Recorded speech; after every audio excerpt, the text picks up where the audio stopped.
So, hello everyone. Right now we're going to very quickly look at the current situation with Bitcoin, Ethereum, take a look at the S&P 500, and then we'll think about what to do next. Well, let's start with Bitcoin. Although something broke a little bit here for me, but it doesn't matter. Let's take a look at the monthly candles first. I'm expanding them to full screen because great things are seen from a distance. So, what did we have here and what do we have now? What we had was that last month we tested the pivot point on the monthly candles based on the close of the February candle from which there was growth. Then we fell and tested the 66,973rd level with the candle wick in July. And now we are at a decision point. Either we continue moving upwards, potentially towards the $71,280 level, maybe even to the opening point of the June candle, which is somewhere around $73,500, or we go to break through the 50-month moving average. Well, and further down we have targets like 47, 42,500, and so on.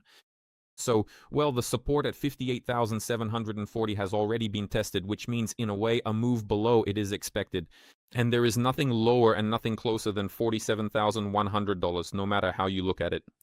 Now let's look at the weekly candles. I will be switching specifically because I have my own markings on each time frame. So this is completely impromptu. So there is nothing that I have prepared in advance. So look, the week before last we engulfed 3 weeks of growth. I have talked about this many times. That is one candle engulfed, 3 weeks of growth. Last week there was an attempt to rise, reaching the opening point zones of the week before last, and this week we risk closing below the 100-week, the 200-week moving average, below everything we've had since the June 26th candle, based on candle closes. That is the lowest close for this period. In essence, this is the lowest close of the year. Except for this one single candle that is from June 26th, from June 22nd, excuse me. Yeah? And accordingly, with such a weekly close, there are 2.5 days left. The path opens up to the $61,480 to $59,570 range. But considering the weekly candles, let's switch to them for a second. Look, if we reach 61,480, well, actually, that's not a guarantee that we'll go lower. That is to the middle of this candle and then further up. Well, in principle, it's possible. Moreover, if we highlight it here, it's located at the bottom. We'll move it now, shift it to the top. Well, actually, right here, it just ends here. The 50-month moving average, well, that's 60,700, right? So we could test this level and then still go up here to the $71,280 area. I have a little kitten here. It's meowing, so don't pay attention if the sound gets picked up by the microphone. So in any case, the weekly candles indicate that if we close below the 200-week moving average, the nearest target of 61,480 is not yet a guarantee of a collapse to 41,000, right? Because for that, we need to see a monthly close below the 50-month moving average. And I'll switch back again. So look, that means below the 50-month moving average and preferably below the opening point of last month. So that's below like 58,700 somewhere. There. But overall, the situation here and now is not at all bullish from the perspective of, first and foremost, the weekly candles, right? On the monthly charts, there are possibilities. But look, we've arrived... where have we arrived? No, that's on the weekly time frame for us. So everything we have is on the weekly candles. Meaning on the weekly candles, last week we reached the opening point of the large bearish candle that engulfed 3 weeks of growth. And so the downward movement continued because formally the structure here is bearish with a target of 61,480. And then if it hits 51,577, then it's all over. But for now, 61,480 is the base magnet for the decline. Now let's look at the daily candles. Well, so far everything is generally bad. The monthly candles globally point downwards, but it's hard to say right now based on the monthly candles whether we'll see 70,000 locally or not. On the weekly ones, it's not really working out so far. Daily candles. Well, let's expand them. Look, again, this is purely off the cuff. I was saying right here that I expect it to go to 60,800, then to the 70,000 area. By and large, look, nothing has really changed. We are still just staying in this flat. So this point, well, in theory, could be moved like this, right? Then this chart could also be moved like this. And in essence, it will turn out to be the same thing. There. I just put it back the way it was for history's sake, just in case.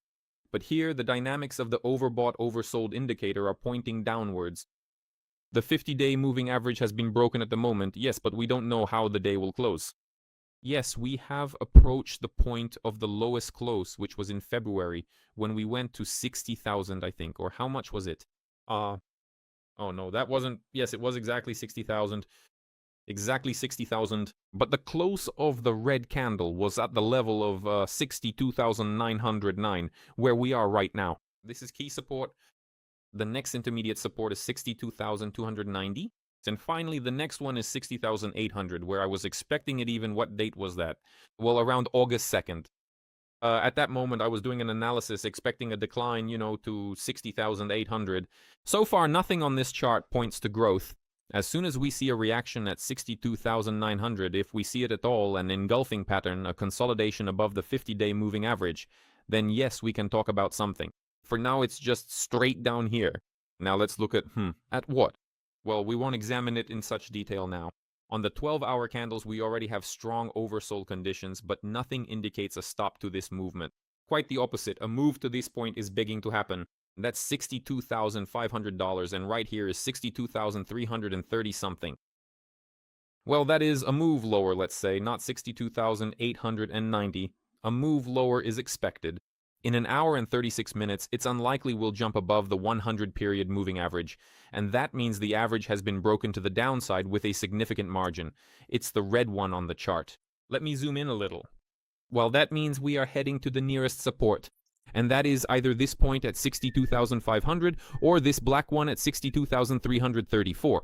On the 4-hour chart, yes, there are growth targets, but we will reach them eventually. For now, the momentum here is also negative. And it's still unclear how we will close the current 4-hour candle. Yes, it might turn out that there will be a full green body here, maybe even with an engulfing pattern. Maybe we'll be pushed up, to the 63,400 area, right? There. Then yes, we will already be aiming for this area like 63,900 and so on. But look, the gray zone, our upper limit of the daily range is $64,000. And even if we reach 64, where in principle these targets of ours are located, it doesn't cancel out the global decline, right? But again, it's important how the current weekly candle, the current daily candle closes, whether it's below the 50-day moving average, above it, and so on. At the same time, on the hourly chart, a reversal seems to be forming according to the overbought, oversold indicator. Just a second. I want to expand the chart. Well, it's a bit of a debatable situation right now, but you definitely shouldn't be entering a short position right now. Look, on the 15-minute chart, a growth target is already forming around 63,000. I mean, that's plus $120. But I wouldn't go long yet until a signal comes from the 4-hour or daily time frame. There. And the 12-hour chart is very clear. Again, 1 hour and 35 minutes left, not much time, suggesting that the movement will continue downwards. Now let's look at the Ethereum. So here we have the same Ethereum chart. What do we see here? Here we see on the 12-hour chart, first and foremost, a colossal number of downside targets. Among them, there are strong yellow ones and weak pink ones, right? So here are two strong targets, 1790 and 1742. So if we take the current price and let's change, measure right down to the furthest target, that's a 7% decline. Moving on to Bitcoin. Let's take the same 7% from the current price. Well, where is a clean chart here on the 12-hour time frame? Well, let's put it this way.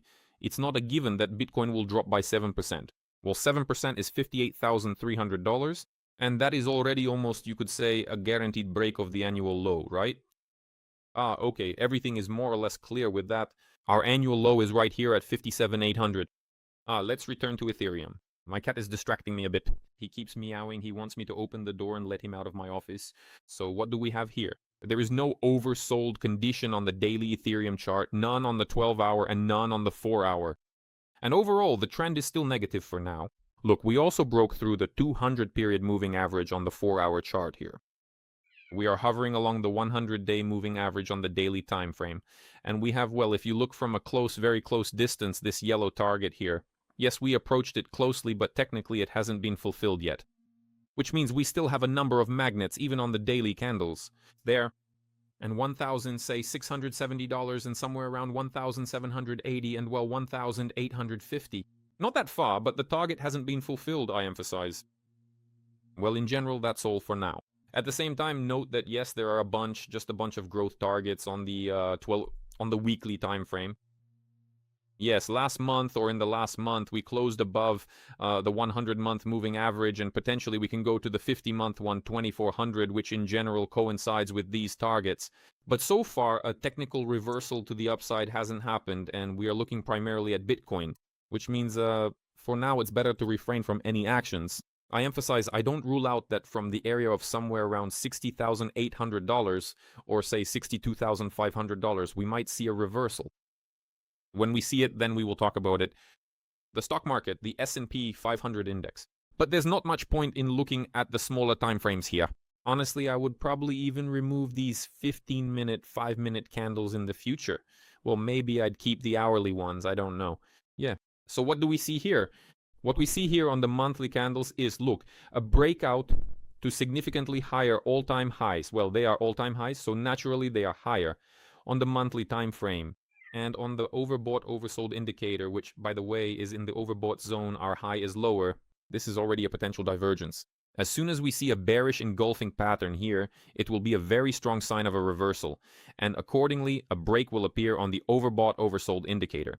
For now, it is continued growth, but in a zone of extreme danger for buyers. That is, a breakdown to the downside could happen at any moment. And, well, this needs to be taken into account.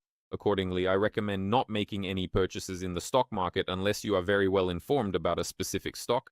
Here we are looking at the S&P 500 index. Essentially, the situation on the weekly candles is similar to the monthly ones. Here we have downside targets like 7,250, 7,000 points, but for now, it's continued growth. We need to see a bearish engulfing pattern on the weekly candles. We need to see a break in the overbought, oversold indicator in order to at least assume a decline. So far, neither one nor the other is present. That is, we are just sitting, observing, and waiting. Yes, we are not rushing. We are waiting for a short entry point because it clearly won't appear at the all-time high. But when we see an engulfing pattern, those will be lower levels, but they will be confirmation that the growth has most likely ended. At the same time, if you are going to open a short position, make sure to use a stop loss. Absolutely. And finally, on the daily candles, you can see very strong overbought conditions. We are moving towards strong overbought conditions on the 12-hour and 4-hour time frames. Again, while there are no clear indications of a downward move here yet, there is a clear indication that you absolutely must not buy. And now, the most critical question of all finally arises. What can we reasonably assume about the current landscape? Is it truly more likely that the stock market will continue to hold firm at these impressive historical highs, or perhaps even continue to break through them to reach new peaks? Or conversely, is it possible that the stock market will begin to trend downward in the coming days, weeks, or, well, maybe even over the course of the next few months? It is a complex puzzle that leaves many investors wondering about the future.